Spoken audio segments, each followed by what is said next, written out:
Mereka bisa menyebut bahwa aliran New Economic Thinking atau Modern Monetary Economy itu sebagai hoodoo ekonomi setan. Sementara yang top itu bicara mainstream, itu menyatakan bahwa mereka paling berhasil mengatasi berbagai masalah. Dan ini pertarungan pemikirannya seru gitu kalau masuknya di situ ya.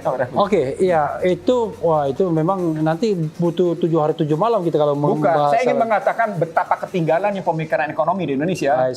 Kalau yang nganggur adalah anak-anak sekolah lulusan kejuruan dan anak-anak perguruan tinggi, means yang masuk ke pasar kerja itu adalah anak-anak tidak terampil. Apa artinya? Buruh kerja murah. Apa artinya? Ultra modern slavery system. Sistem perbudakan modern yang ultra. Anda budak tapi Anda tidak merasa sebagai budak. Di 2023 pun ini berkaitan dengan nilai tukar. Saya tahu bahwa nilai tukar akan melemah dalam hitungan waktu 3-4 bulan ke depan. Sampai dengan bulan April, nilai tukar akan melemah. Disebabkan oleh ketidakmampuan pemerintah mengatasi pertarungan harga minyak, pertarungan perang nilai tukar. Di tengahnya namanya yuan dan rubel terus bertahan pada kerangka perang ekonomi. Nah dari sana sesungguhnya kita punya pertanyaan. Sampai seberapa tangguh sebenarnya sisi moneter dan fiskal yang kita punya? Jawabannya, karena kita sudah menggunakan open economic secara ugal-ugalan, maka sesungguhnya tahanan ekonomi kita cukup lemah.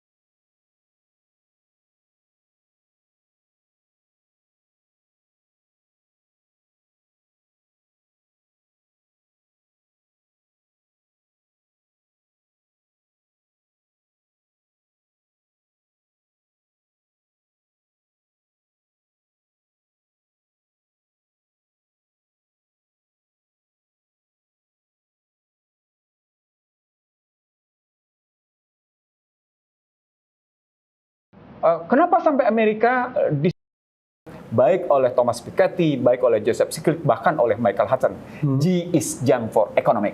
Anda kebayang nggak? Disebutnya G is junk. Sementara yang namanya Stiglitz menyebut sebagai kanker stadium 4. Sementara Thomas Piketty menunjuk bahwa nggak akan selesai. Dan disebut lagi yang namanya Joseph Stiglitz sebagai anxiety people. Masyarakat yang cemas.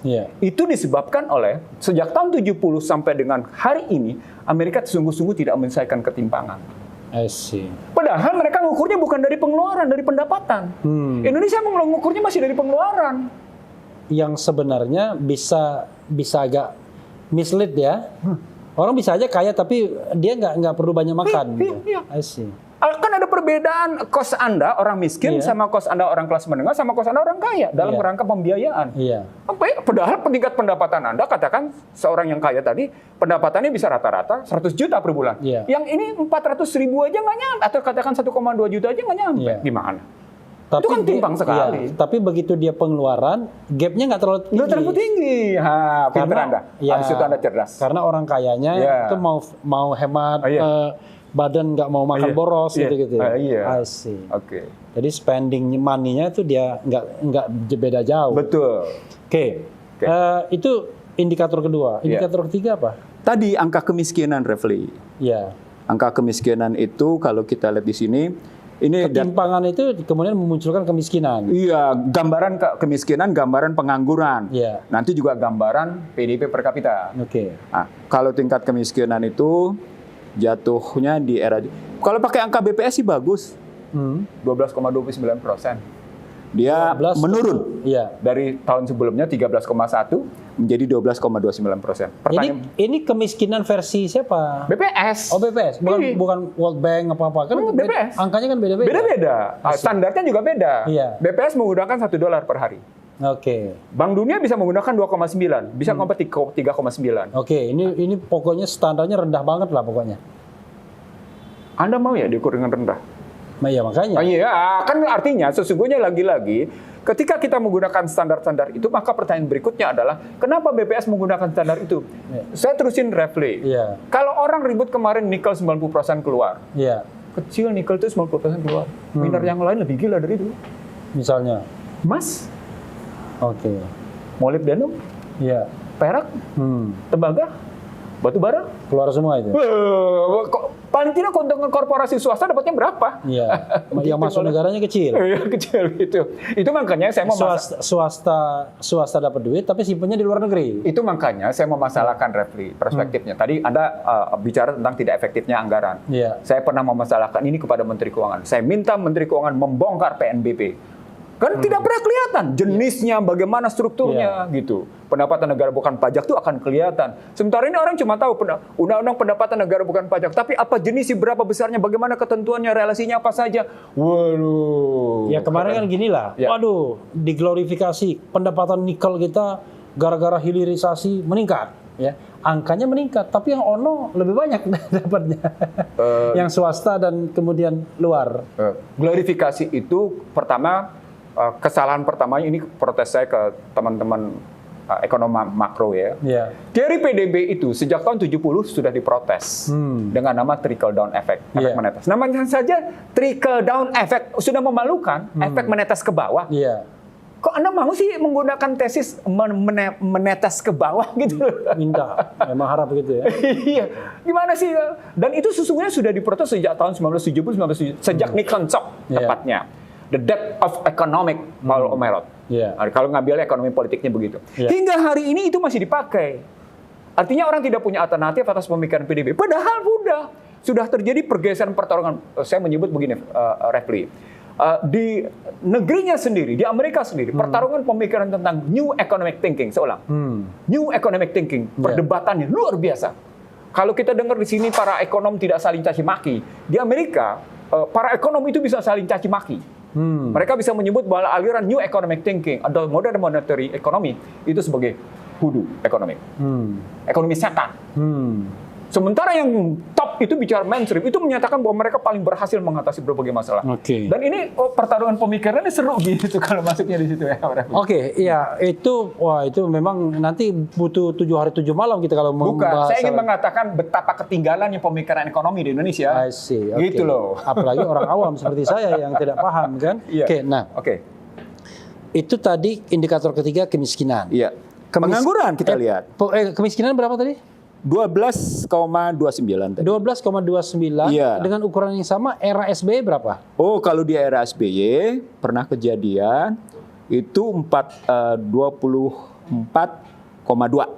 24,2 dengan 24,2 itu di eranya 97-98. Lalu di era SBY era SBY bagus. Sampai dengan era SBY 2008-2011 itu 11,41 sampai dengan 10,21. Oke, sekarang 12,29. Oke.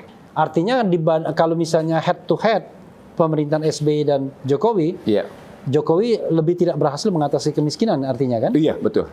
Dengan baseline yang sama ya? Iya. Dengan baseline yang sama yaitu BPS tadi kan? Saya harus mengatakan begini, Refli, karena Anda bertanya kayak gitu, dalam studi banding kayak gitu ya. Ini saya bacakan ulang ya. Kemiskinan 2008. Itu di 2008 jatuhnya 2008 18,93. Tapi 2011 SBY berhasil menurunkan menjadi 12,55. Relatif sama. Oh, relatif sama. Oke. Artinya kalau kita bicara tentang yang terbelakang, ya tidak berhasil juga. Kan tugasnya adalah memperbaiki. Kalau misalnya sama, sami mahon podo ya. Nama programnya Poverty Reduction Program. Jadi program pengurangan kemiskinan yang gagal. Bahkan di era SBY ada namanya Tim Pengendalian Angka Kemiskinan, TPAK, yang sesungguhnya langsung dibawa ke Presiden. Itu juga tidak berhasil. Tidak berhasil. Oke. Jadi kemiskinan soal yang tidak pernah berhasil diatasi oleh presiden di era reformasi. Kira-kira begitu lah. Bisa jadi juga itu jadi barang dagangan. Barang dagangan untuk ngapain? Untuk pinjam duit. Betul sekali. Untuk minta sumbangan. Betul sekali. Oke. Itu kemiskinan. Berikutnya bisa kita lihat sekarang pada angka pengangguran. Tingkat pengangguran. Di era SBY jatuhnya 11,41. Di 2011-nya 10,21, di era Joko Widodo 5,13, kelihatan sukses pengangguran. Oke. Pengertiannya itu kan dia 5% dari populasi ya? Angkatan kerja. Angkatan kerja ya? Bukan populasi. Angkatan kerja itu dari... Misalnya 110 juta. Ya, maksudnya dari misalnya angkatan kerjanya dari 15 sampai 64. Oke, dari usia 15, produktif. ya usia 15 64, Iya. dan persentasenya segitu. Iya, menurun. Oke. Persoalan pokoknya bukan soal angkanya menurun. Jumlah absolutnya? Bukan. Apa? Pengertian kerjanya gimana? I see. Definisi kerjanya gimana? Apakah Anda menghitung 1 jam kerja dalam seminggu sebagai kerja?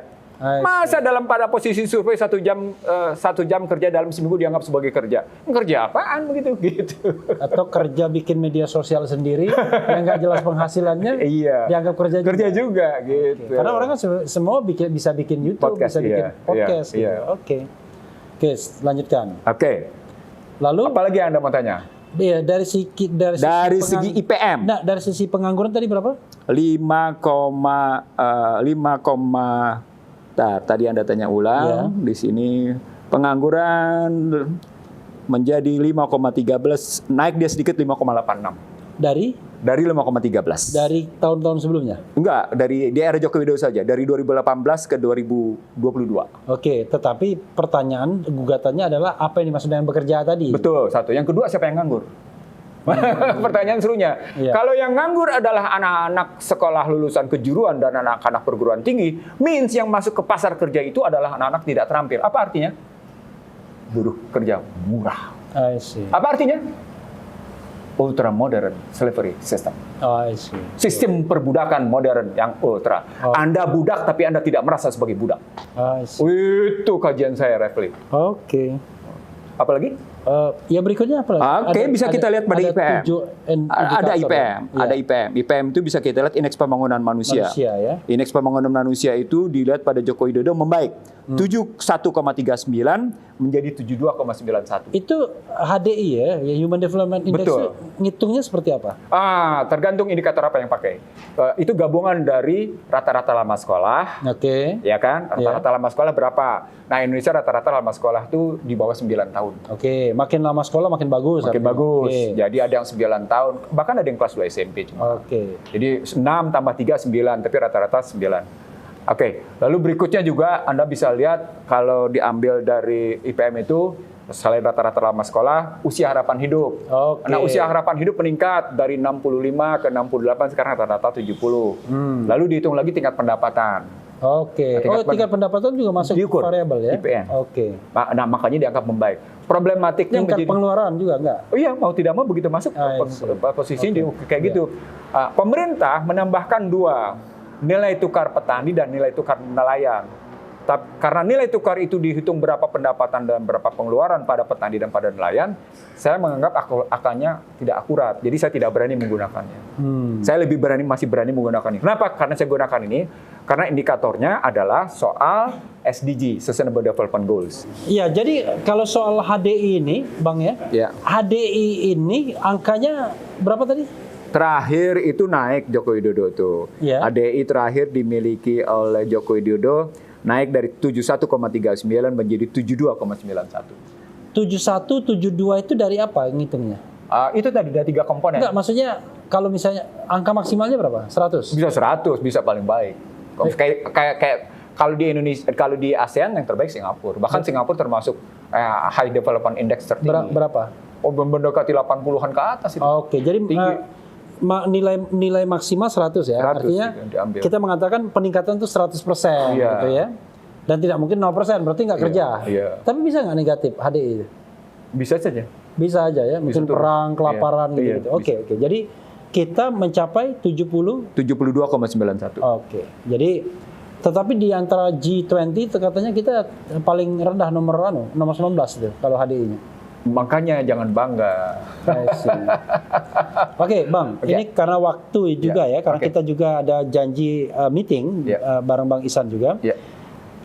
Mungkin Bang Ihsan bisa memberikan closing statement yang mudah dipahami rakyat untuk menilai performa ekonomi pemerintahan Presiden Jokowi yang kadang-kadang orang mengatakan lu kan sentimen doang. Karena orang melihatnya kan kasat mata, jembatan, pembangunan infrastruktur, pelabuhan dan lain sebagainya untuk mengatakan bahwa pemerintahan ini berhasil. Bahkan dikatakan sebagai pemerintahan terbaik sepanjang masa. Kira-kira begitu. Ini mohon maaf ya kepada mereka-mereka yang sering mengatakan demikian karena kita hanya ingin mencari kebenaran bukan pembenaran. Silakan, Bang. Saya ngambil dulu angka utang ya. Angka utang terjadi dari mulai ini saya ngambil dari mulai debt service ratio-nya ya, rasio utang terhadap PDB gitu ya, itu dari 34 memang menurun menjadi 30,13%. Tetapi jumlahnya dari segi jumlah utang itu meningkat luar biasa dari jumlah 2.608 triliun menjadi 6.160 triliun. Oke, itu baru utang pemerintah ya? Bukan, utang luar negeri Indonesia. Artinya pemerintah dan swasta. Oke. Tapi utang memang luar negeri. Memang terjadi struktur swasta makin meningkat, pemerintah menurun sedikit. Artinya strukturnya cuma 5149. Itu kalau kita menyederhanakan dari aspek utang, kalau mau dilihat. Lalu berikutnya, karena tadi Anda bicaranya tentang infrastruktur, kalau keseimbangan primer, angkanya begini Refli, tetap negatif. Ya Refli ya. Angkanya bahkan ini sampai dengan 2027. Oke. Tetap negatif keseimbangan primer. Nih, maksudnya keseimbangan primer itu? Antara modal masuk sama kaitan dengan ekspor impor, mana lebih besar? Oke. Nah, ketika modal negatif, dia keseimbangan primer jelek. I see. Gitu loh. Jadi perbandingan neraca perdagangan sama neraca modal finansial. Sampai 2027 masih negatif angkanya. Gitu. Berikutnya kalau kita ambil, nah ini tadi Anda bicara tentang BUMN aja dulu, indikator. Nah ini BUMN, PMN-nya menarik nih, jumlah PMN-nya dari 2015 ke 2021, penyertaan modal negara 253,10 triliun. Apanya itu? Peningkatannya? Jumlahnya? Jumlahnya. Dalam rentang waktu itu? Untuk, ya, 253,10 triliun. Oke, 253,10 triliun. Nilai tambah yang diberikannya ya 23,68%. Oke. Artinya selama rata-rata 6 tahunan itu rata-rata cuma 3,38%. Nilai tambah dari investasi? Dari 253 tadi, cuma 3,38%. Sementara Anda menjual surat utang dengan tingkat suku bunga 6,84 negatif. Minus dong? Wih, ya benar. Pinter Anda. Itu, oke. Satu lagi terakhir. Iya, kita ngambil perspektif infrastruktur. Iya.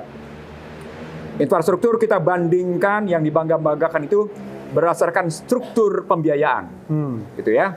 Pada RPJMN 2015-2019, APBN atau APBND besarnya itu jumlahnya adalah 1.978,6 triliun atau 41,25%. BUMN jumlahnya persentase aja ya, biar cepat 22,23%. Badan usaha swasta, korporasi swasta 36,52%. Tapi jangan salah, BUMN dipaksa dalam tanda petik untuk memperoleh profit. Aslinya dia tidak masuk dalam hajat hidup orang banyak. Dia tunduk pada hukum korporasi. Harus meraih keuntungan. Maka ketika kita geser RPJMN 2020 ke 2024, peranan APBN menurun. Menurunnya minus 10%. Dari 41,25% menjadi 37,01%. BUMN juga menurun 5,56%. Dari 22,23% menjadi 20,99%. Sementara korporasi swasta dari posisi 36,52% menjadi 42%. Artinya naik dia. Kalau kita jumlahkan secara menyeluruh, maka infrastruktur didekati dengan model korporatif, infrastruktur didekati dengan model korporatif mencapai 63%. Apa poinnya? Poinnya harga infrastruktur akan tunduk pada ketentuan-ketentuan komersial. Gitu, Refli. Nggak ada lagi yang namanya infrastruktur berlaku hajat hidup orang banyak. Gitu. Makanya yang dicari yang begitu. Itu makanya Sri Mulyani mengeluh. Biaya supply chain tidak berkurang. Biaya supply chain lebih tinggi dari negara tetangga. Gitu. Padahal infrastruktur dibangun di mana-mana. Apa poinnya? Apa itu keberhasilan? Ketika biaya pasokan itu tidak menurun, selama padahal kita gebiah-uyah membangun infrastruktur di mana-mana. Apa artinya? Gagal. Padahal Anda sudah bikin dengan pendekatan korporatif. Itu cerita. Kita berharap lebih efisien, lebih efektif. Nyatanya enggak. Nyatanya sama aja. Saya mesti punya angka banyak nih, Refli, sebenarnya. Ya nanti Bang Ihsan, ini PR kita nih buat sobat era sekalian ya, untuk menjelaskan satu-satu secara objektif ya. Dengan angka loh. Iya, dengan angka. Dengan angka, akurasi dan argumen di belakangnya. Iya, karena itu minta nanti waktu kita ini angka itu kita tayangi. Boleh. Jadi boleh. kita bisa tunjuk-tunjuk tuh, boleh, ya kan? Ya, jadi boleh. biar masyarakat paham. Ya. Ya, saudara sekalian, Bang Ihsan silakan closing statement. 1, 2 kata, 4 kata, 5 kata. Saya memang berbeda dengan teman-teman oposisi yang menyatakan Joko Widodo akan jatuh. Di 2023 pun ini berkaitan dengan nilai tukar. Saya tahu bahwa nilai tukar akan melemah dalam hitungan waktu 3-4 bulan ke depan. Sampai dengan bulan April, nilai tukar akan melemah. Disebabkan oleh ketidakmampuan pemerintah mengatasi pertarungan harga minyak, pertarungan perang nilai tukar. Di tengah yang namanya yuan dan rubel terus bertahan pada kerangka perang ekonomi. Nah, dari sana sesungguhnya kita punya pertanyaan. Sampai seberapa tangguh sebenarnya sisi moneter dan fiskal yang kita punya? Jawabannya, karena kita sudah menggunakan open economic secara ugal-ugalan, maka sesungguhnya ketahanan ekonomi kita cukup lemah.